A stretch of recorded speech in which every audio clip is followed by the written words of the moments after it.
Jai Hind. In this video, we are going to see the solutions from third part of question 3. In last video, we have seen the solution up to second part of question 3. पिछले video में हम लोगों ने question 3 के second part तक के solutions को देख लिया था।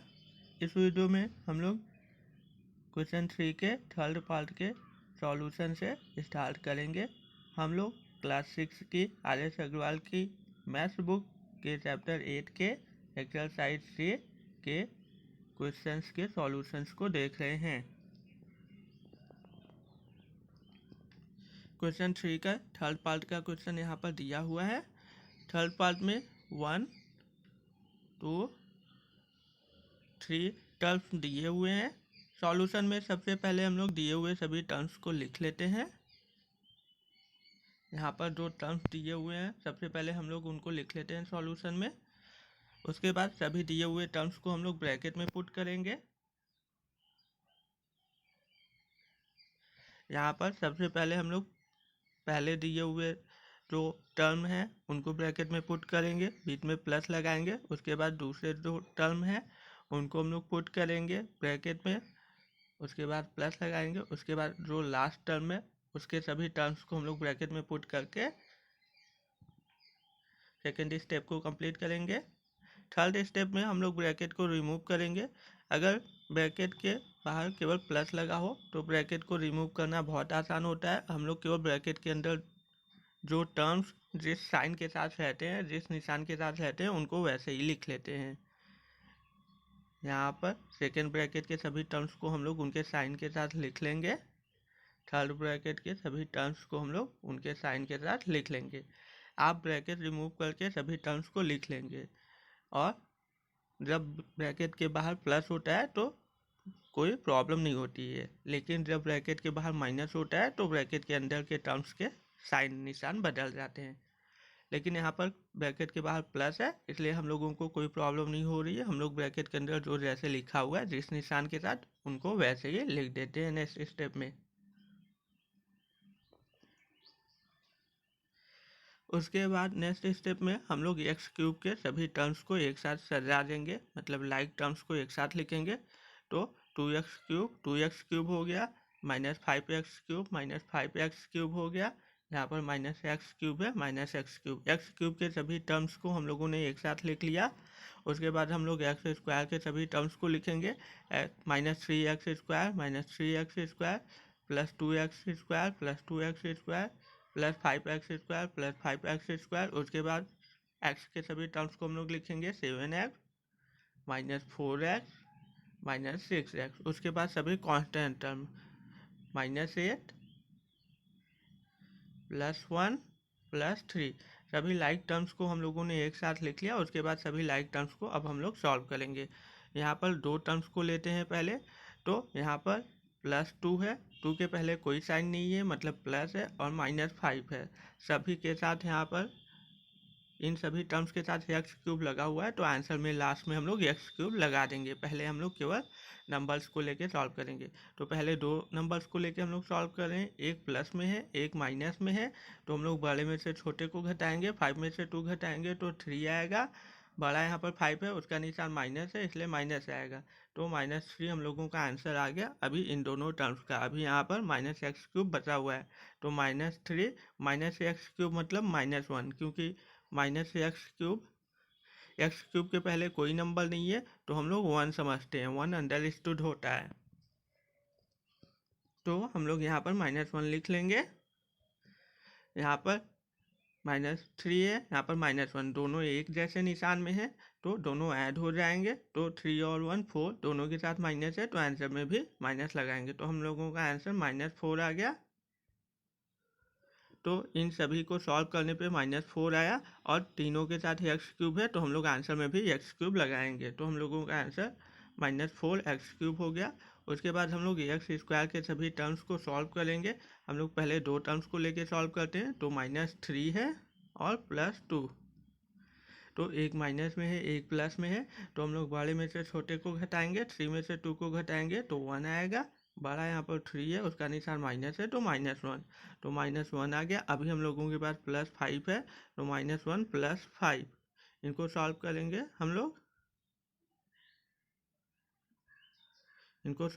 हम लोग, तो एक माइनस में है एक प्लस में है, तो हम लोग बड़े में से छोटे को घटा देंगे। 5 में से 1 को घटाएंगे तो हम लोगों के पास 4 आएगा। बड़ा 5 है, उसका निशान प्लस है तो +4, तो हम लोगों के पास +4 आ गया। सेकंड जो लाइक टर्म्स के ग्रुप हैं उसका आंसर +4 x² आ गया, क्योंकि सबके साथ x² लगा हुआ था टर्म्स में, तो हम लोगों ने आंसर में भी 4 के साथ x² लगा दिया। अब हम लोग थर्ड जो लाइक टर्म है मतलब x, उसके सभी टर्म्स को सॉल्व करके आंसर निकालेंगे। तो हम लोग पहले दो टर्म्स को लेंगे। यहाँ पर 7 प्लस में है, 4 माइनस में है, तो एक प्लस में है एक माइनस में है, तो हम लोग बड़े में से छोटे को घटाएंगे। 7 में से 4 को घटाएंगे तो 3 आएगा। अभी यहाँ पर -6 बचा हुआ है। बड़ा यहाँ पर 7 है, उसका निशान प्लस है तो +3, तो +3 हम लोगों के पास आ गया। -6 यहाँ पर है, एक प्लस में है एक माइनस में है, तो हम लोग बड़े में से छोटे को घटाएंगे। 6 में से 3 को घटाएंगे तो 3, बड़ा यहाँ पर 6 है, उसका निशान माइनस है, तो आंसर में माइनस, तो हम लोगों का आंसर -3 आ गया। सबके साथ x लगा हुआ है तो हम लोगों ने x लगा दिया यहाँ पर। उसके बाद हम लोग कांस्टेंट टर्म के सभी टर्म्स को सॉल्व करेंगे। यहाँ पर -8 है +1, तो एक माइनस में है एक प्लस में है, तो हम लोग बड़े में से छोटे को घटाएंगे। तो 8 में से 1 को घटाएंगे 7, बड़ा 8 है, उसका निशान माइनस है तो -7, तो यहाँ पर -7, अभी +3 बचा हुआ था तो हम लोग +3 लिख लेते हैं। तो एक माइनस में एक प्लस में है, तो हम लोग बड़े में से छोटे को घटाएंगे। 7 में से 3 को घटाएंगे तो 4 आएगा। बड़ा यहाँ पर 7 है, उसका निशान माइनस है तो -4, तो इस तरह हम लोगों का आंसर आ गया क्वेश्चन 3 के थर्ड पार्ट का। और उसके बाद लास्ट में हम लोग इसके आंसर को ब्रैकेट में पुट कर देंगे। अब हम लोग क्वेश्चन 3 के फोर्थ पार्ट के सॉल्यूशंस को देखेंगे। सबसे पहले यहाँ पर क्वेश्चन में 1 2 3 टर्म्स दिए हुए हैं। सॉल्यूशन में सबसे पहले हम लोग दिए हुए सभी टर्म्स को लिख लेंगे। नेक्स्ट स्टेप में हम लोग सभी टर्म्स को ब्रैकेट में पुट करके बाहर प्लस का साइन लगाएंगे। उसके नेक्स्ट स्टेप में हम लोग ब्रैकेट को रिमूव करेंगे, तो सभी ब्रैकेट के अंदर के टर्म्स को हम लोग लिख लेंगे। क्योंकि ब्रैकेट के बाहर केवल प्लस है तो ब्रैकेट रिमूव करना बहुत आसान है। उसके नेक्स्ट स्टेप में हम लोग सभी लाइक टर्म्स को एक साथ सजाएंगे, तो 2x² हो गया। उसके बाद +3x² हो गया। उसके बाद यहाँ पर -x² हो गया। x² के सभी लाइक टर्म्स हो गए। अब हम लोग -8xy है तो हम लोग 8xy के सभी लाइक टर्म्स को सजाएंगे। तो -8xy, यहाँ पर आपको +6xy मिल गया। उसके बाद यहाँ पर आपको -xy मिल गया। xy के सभी लाइक टर्म्स हो गए हैं। अब हम लोग y² के सभी लाइक टर्म्स को सजाएंगे, तो 7y² -y² +4y², y² के सभी लाइक टर्म्स हो गए।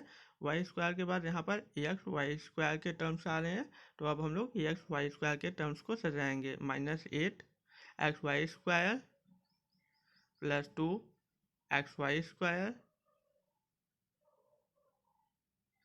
+xy², सभी लाइक टर्म्स को हम लोगों ने सजा लिया। अब हम लोग नेक्स्ट स्टेप में सभी लाइक टर्म्स को सॉल्व करके उनका आंसर निकालेंगे। इस ग्रुप के सभी लाइक टर्म्स में x है, तो हम लोग दो नंबर्स को लेके सॉल्व करते हैं पहले। तो यहाँ पर हम लोगों के पास 2 है और +3 है। 2 के पहले कोई साइन नहीं है, मतलब प्लस है। 2 और 3 मिलके 5 हो जाएगा, दोनों प्लस में है तो इसलिए ऐड होंगे, आंसर भी प्लस में आएगा।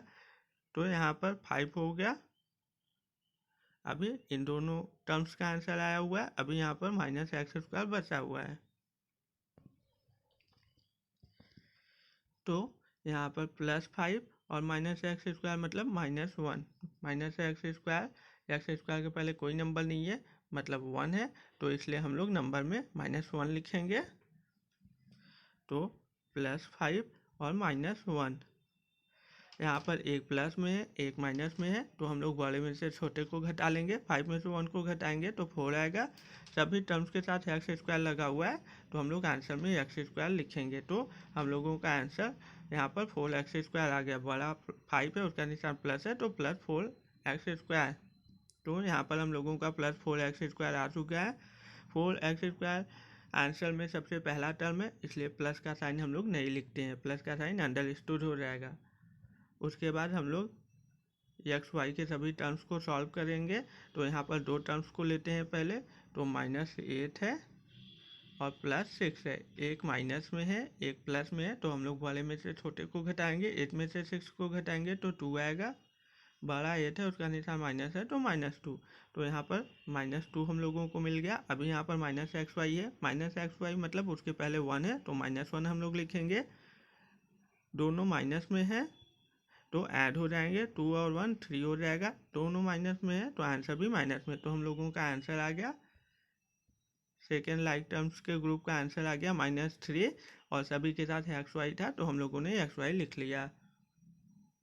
अब हम लोग वाई स्क्वायर के सभी टर्म्स को सॉल्व करके आंसर निकालेंगे। तो यहाँ पर हम लोग दो टर्म्स को लेते हैं पहले। तो +7 और -1, क्योंकि यहाँ वाई स्क्वायर के पहले कोई नंबर नहीं है, मतलब -1 है। तो एक प्लस में है, एक माइनस में है, तो हम लोग बड़े में से छोटे को घटाएंगे। 7 में से 1 को घटाएंगे तो 6 आएगा। बड़ा यहाँ पर 7 है, उसका निशान प्लस है, तो हम लोग आंसर में प्लस लगाएंगे। अभी हम लोगों के पास +4 बचा हुआ है। +6 +4 दोनों को ऐड करेंगे, क्योंकि दोनों एक जैसे सिंबल में है, निशान में, तो 6 और 4 10 हो जाएगा। और सभी के साथ वाई स्क्वायर था, तो हम लोग वाई स्क्वायर लगा देंगे। तो दोनों प्लस में, तो आंसर भी प्लस में, तो 10 वाई स्क्वायर हम लोगों का आंसर आ गया यहाँ पर। अब हम लोग एक्स वाई के सभी टर्म्स को सॉल्व करेंगे। सबसे पहले हम लोग दो टर्म्स को लेते हैं। तो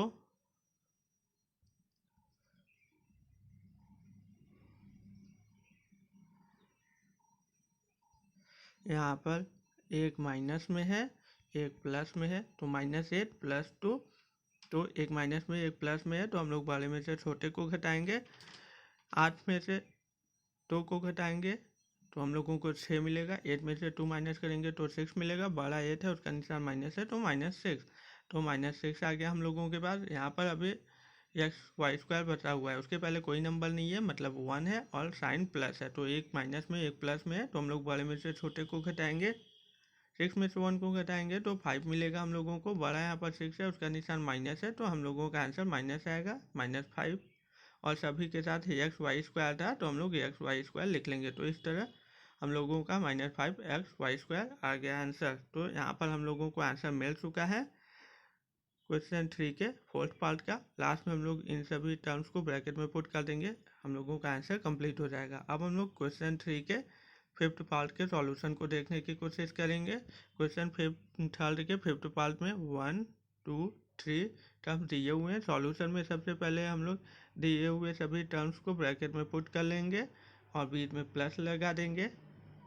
ऊपर के सॉल्यूशन में हम लोगों ने पहले क्वेश्चंस को लिखा था, अब आपको पता चल गया है कि क्वेश्चंस को कैसे सॉल्व करना है, इसलिए हम लोग डायरेक्ट दिए हुए क्वेश्चंस के टर्म्स को ब्रैकेट में पुट कर देंगे। तो यहाँ पर जो टर्म्स दिए हुए हैं हम लोगों ने उनको ब्रैकेट में पुट कर दिया, बीच में प्लस लगा दिया हम लोगों ने, जिससे पता चल सके कि क्वेश्चन ऐड का है। उसके नेक्स्ट स्टेप में हम लोगों ने ब्रैकेट को रिमूव किया। तो ब्रैकेट को रिमूव करना बहुत आसान हो जाता है जब ब्रैकेट के बाहर अगर केवल प्लस के साइंस लगे हों। तो हम लोगों ने ब्रैकेट्स को रिमूव करके टर्म्स को लिख लिया है। नेक्स्ट स्टेप में हम लोग सभी लाइक टर्म्स को एक साथ सजाएंगे। तो यहाँ पर x³ को हम लोगों ने सजा दिया। उसके बाद यहाँ पर -x³ है, x³ के सभी टर्म्स को हम लोग एक साथ लगा रहे हैं, एक साथ सजा रहे हैं। उसके बाद यहाँ पर आपको +x³ मिलेगा। उसके बाद x³ के टर्म्स नहीं है। अब हम लोग y³ के टर्म्स को लिखते हैं। तो y³ के टर्म्स को हम लोगों ने लिखा। उसके बाद आपको यहाँ पर +y³ मिलेगा। उसके बाद यहाँ पर आपको -y³ मिलेगा। उसके बाद अब हम लोग z³ के टर्म्स को लिखते हैं। तो -z³, यहाँ पर आपको +z³ मिल जाएगा। उसके बाद यहाँ पर आपको -z³ मिल जाएगा। उसके बाद यहाँ पर xyz के टर्म्स को हम लोग लिखते हैं। तो +3xyz, -6xyz, -8xyz सभी लाइक टर्म्स को हम लोगों ने एक साथ लिख लिया। अब हम लोग इनको सॉल्व करते हैं। तो यहाँ पर x³ एक बार माइनस में है, एक बार प्लस में है, तो ये आपस में कैंसिल हो जाएंगे। अगर कोई नंबर एक बार प्लस में हो एक बार माइनस में हो तो वो आपस में कैंसिल हो जाते हैं। जैसे अगर आपके मम्मी ने आपको 5 रुपीज़ का कॉइन दिया और वापस 5 रुपीज़ का कॉइन मांग लिया तो आपके पास 0 रुपी हो जाता है। उसी तरह यहाँ पर अगर कोई नंबर एक बार प्लस में होता है एक बार माइनस में होता है तो वो आपस में कैंसिल होकर 0 हो जाते हैं। उसके बाद यहाँ पर आप देखेंगे कि वाई क्यूब एक बार प्लस में है, वाई क्यूब एक बार प्लस में है एक बार माइनस में है तो ये भी आपस में कैंसिल हो जाएंगे। आगे आप देखेंगे तो यहाँ पर आपको जेड क्यूब एक बार प्लस में एक बार माइनस में मिलेगा तो ये भी आपस में कैंसिल हो जाएंगे। तो यहाँ पर देखने पे पता चल रहा है कि हम लोगों के पास एक्स क्यूब बचा, एक्स क्यूब का केवल एक टर्म बचा तो हम लोग एक्स क्यूब लिखते हैं। वाई क्यूब का केवल एक टर्म बचा तो हम लोग प्लस वाई क्यूब लिखते हैं क्योंकि यहाँ पे प्लस का साइन है वाई क्यूब के पहले। उसके बाद आप ध्यान से देखेंगे तो आपको जेड क्यूब का एक टर्म मिलेगा माइनस जेड क्यूब। उसके बाद एक्स वाई जेड के 3 टर्म्स हैं तो हम लोग तीनों टर्म्स को सॉल्व करके पहले उसके बाद लास्ट में एक्स वाई जेड लिख देंगे। तो यहाँ पर एक बार +3 है एक बार -6 है तो एक प्लस में है एक माइनस में है तो हम लोग बड़े में से छोटे को घटाएंगे, 6 में से 3 को घटाएंगे तो 3 आएगा। यहाँ पर बड़ा 6 है उसका निशान माइनस है तो हम लोग माइनस लिखेंगे। अभी हम लोगों के पास -8 बचा हुआ है तो -3 तो इन दोनों का आंसर आया हुआ है और -8 जो बचा हुआ है तो दोनों माइनस में है तो आंसर भी माइनस में आएगा, दोनों ऐड हो जाएंगे -11। तो यहाँ पर हम लोगों का आंसर -11 एक्स वाई जेड आ चुका है। X cube plus y cube minus z cube minus 11 x y z, इनको हम लोग ब्रैकेट में पुट कर देंगे। हम लोगों का आंसर आ चुका है। अब हम लोग क्वेश्चन 3 के लास्ट पार्ट के सॉल्यूशन को देखने की कोशिश करेंगे। क्वेश्चन 3 के लास्ट पार्ट में मतलब 6 पार्ट में 1 2 3 4 टर्म्स दिए हुए हैं तो सॉल्यूशन में सबसे पहले हम लोग दिए हुए सभी टर्म्स को लिख लेंगे ब्रैकेट के अंदर और ब्रैकेट के बाहर प्लस का साइन लगा देंगे, प्लस का सिंबल। उसके नेक्स्ट स्टेप में हम लोग ब्रैकेट को रिमूव करेंगे तो ब्रैकेट के अंदर के सभी टर्म्स को उनके साइन के साथ हम लोग बाहर लिख लेते हैं रिमूव करके ब्रैकेट को। उसके नेक्स्ट स्टेप में हम लोग सभी लाइक टर्म्स को मतलब एक जैसे वेरिएबल्स के सभी टर्म्स को आपस में सजा देंगे। तो यहाँ पर सबसे पहले आपको +2 मिल रहा है, 2 के पहले कोई साइन नहीं है मतलब +2 तो आप केवल 2 लिखेंगे क्योंकि ये सबसे पहले आ रहा है टर्म तो प्लस अंडरस्टूड है तो 2 हम लोगों ने लिखा। उसके बाद यहाँ पर -6, उसके बाद आपको यहाँ पर +2, उसके बाद यहाँ पर +3 मिल रहा है। उसके बाद हम लोग एक्स के सभी टर्म्स को एक साथ लिखते हैं तो एक्स -2x +4x एक्स के सभी टर्म्स हो गए। अब हम लोग एक्स स्क्वायर के सभी टर्म्स को लिखते हैं तो -x² +4x² +x² -2x²। X square के सभी टर्म्स के बाद एक्स क्यूब के टर्म्स आ रहे हैं तो +6x³ -3x³ -x³। अब हम लोग सभी टर्म्स को सॉल्व करते हैं तो यहाँ पर कांस्टेंट टर्म में 4 टर्म्स है तो हम लोग दो टर्म्स का पेयर बना लेते हैं। तो यहाँ पर +2 है और -6, 2 के पहले कोई साइन नहीं है मतलब +2 होगा। उसके बाद यहाँ पर दूसरे पेयर में +2 है और +3 है तो हम लोग दोनों पेयर को पहले सॉल्व करते हैं। तो एक प्लस में है एक माइनस में है तो हम लोग बड़े में से छोटे को घटाएंगे, 6 में से 2 को घटाएंगे तो हम लोगों के पास 4 बचेगा।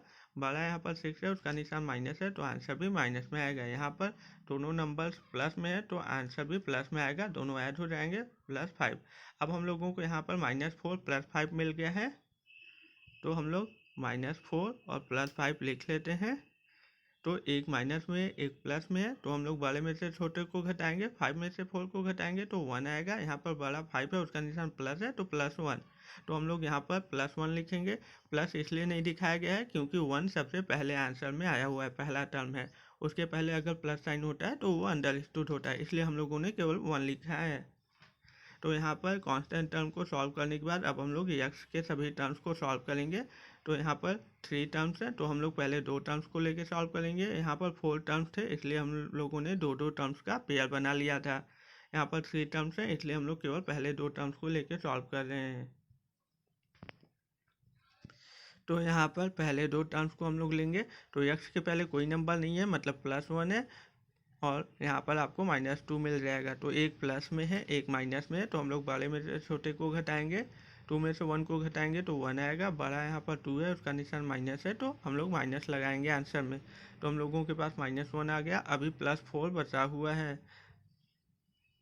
तो हम लोग +4 लिखते हैं। एक प्लस में है एक माइनस में है, तो हम लोग बड़े में से छोटे को घटाएंगे, 4 में से 1 को घटाएंगे, तो हम लोगों के पास 3 बचेगा। बड़ा यहाँ पर 4 है, उसका निशान प्लस है, तो हम लोग प्लस लगाएंगे, तो +3। यहाँ पर +3 हम लोगों का आ गया। सभी टर्म्स के साथ x लगा हुआ था, तो हम लोग आंसर में भी x लगा देते हैं। अब हम लोग x² के सभी टर्म्स को सॉल्व करेंगे। x² में भी 4 टर्म्स हैं, तो हम लोग दो टर्म्स का पेयर बना लेते हैं। तो यहाँ पर x - x² है, मतलब आपको वहाँ पर कोई नंबर नहीं है, तो आप -1 लिखेंगे। और उसके बाद यहाँ पर हम लोग के पास 4 है पहले पेयर में। दूसरे पेयर में हम लोगों के पास +1 है, +x² है, मतलब उसके पहले कोई नंबर नहीं है, तो हम लोग 1 लिखेंगे। और उसके बाद -2 है। अब दोनों पेयर को हम लोग सॉल्व करेंगे। तो यहाँ पर एक माइनस में है एक प्लस में है, तो हम लोग बड़े में से छोटे को घटाएंगे, 4 में से 1 को घटाएंगे तो 3 आएगा। बड़ा यहाँ पर 4 है, उसका निशान प्लस है, तो आंसर प्लस में आएगा। यहाँ पर एक प्लस में है एक माइनस में है, तो हम लोग बड़े में से छोटे को घटाएंगे, 2 में से 1 को घटाएंगे तो 1 आएगा। यहाँ पर बड़ा 2 है, उसका निशान माइनस है, तो आंसर माइनस में आएगा। अब हम लोगों के पास +3 और -1 है, तो +3 -1 को हम लोग सॉल्व कर लेते हैं। तो एक प्लस में है एक माइनस में है, तो हम लोग बड़े में से छोटे को घटाएंगे, 3 में से 1 को घटाएंगे तो 2 आएगा। यहाँ पर बड़ा 3 है, उसका निशान प्लस है, तो हम लोग आंसर में प्लस लगाएंगे। तो हम लोगों के पास +2 मिल गया। यहाँ पर +2 मिल गया। सभी के साथ x² है, तो हम लोग आंसर में x² लगा देंगे। तो यहाँ पर +2 x² आपको लिखना है। यहाँ पर 4 गलत हो गया है, आप यहाँ पर +2 x² लिखेंगे। 4 यहाँ पर गलत हो गया है, आप इसको यहाँ पर +2 बना लेंगे। यहाँ पर +2 x² आएगा। उसके बाद हम लोग x³ के सभी टर्म्स को सॉल्व करते हैं। तो हम लोग दो टर्म्स को लेते हैं पहले। तो +6 -3, तो एक प्लस में है एक माइनस में है, तो हम लोग बड़े में से छोटे को घटाएंगे, 6 में से 3 को घटाएंगे तो 3 आएगा। बड़ा यहाँ पर 6 है, उसका निशान प्लस है, तो आंसर में भी प्लस हम लोग लिखेंगे। तो हम लोगों के पास +3 आ गया था। अभी यहाँ पर -x³ है, -x³ मतलब उसके पहले कोई नंबर नहीं है, तो 1 लिखेंगे हम लोग। 3 में से 1 को घटाएंगे तो 2 आएगा, क्योंकि एक प्लस में है एक माइनस में है। बड़ा यहाँ पर 3 है, उसका निशान प्लस है, तो आंसर भी प्लस में आएगा।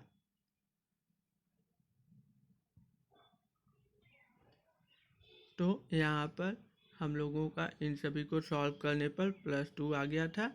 सभी के साथ x³ है, तो हम लोग आंसर में भी x³ लगाएंगे। तो यहाँ पर हम लोगों को +2 x³ मिल चुका है। तो इस तरह से क्वेश्चन 3 के लास्ट पार्ट मतलब 6 पार्ट का सॉल्यूशन हम लोगों को मिल गया। और लास्ट में हम लोग सभी टर्म्स को ब्रैकेट में पुट कर देंगे। यहाँ पर 4 की जगह आपको 2 लिखना है, +2 x²। यहाँ पर गलत हो गया लिखने में, आप इसको +2 बना लेंगे। अब हम लोग क्वेश्चन 4 के फर्स्ट और सेकेंड पार्ट के सॉल्यूशंस को देखेंगे। ये क्वेश्चन 3 के ही सॉल्यूशंस हैं।